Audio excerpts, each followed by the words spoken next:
بعد 3 عقود من الحزن على رحيل أحبتهم، وجد كثير من البريطانيين السلوى في اعتراف الحكومة فيما عرف بفضيحة الدم الملوث التي أودت بحياة 3000 شخص وتركت آلافا آخرين يصارعون معاناة مرض فقدان المناعة والتهاب الكبد الفيروسي. لقد تحدثت مع زملائي في مجتمع الهيموفيليا وهم يشعرون أن ذلك سيحدث الآن. كما تعلمون سنحصل أخيرا على التقدير والتعويض الذي نستحقه. حكومة سوناك اعترفت بما سمي بالفضيحة الأكبر في تاريخ الخدمات الصحية الوطنية التي اتهمت الحكومات المتعاقبة بالتستر عليها.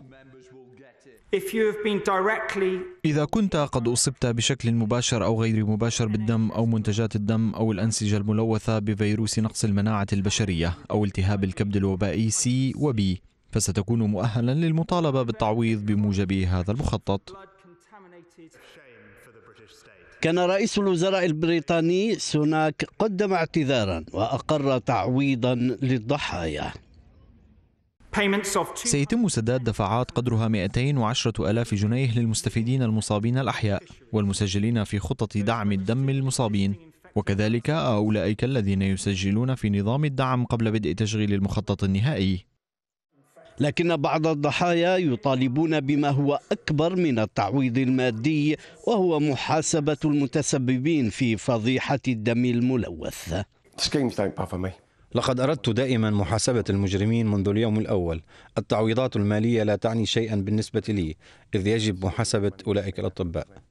استمر التحقيق في القضية 7 سنوات، وكانت الفضيحة حدثت بين السبعينات وأوائل تسعينات القرن العشرين، فيما يتوقع أن تصل التكلفة النهائية للتعويضات إلى مليارات الجنيهات الاسترلينية.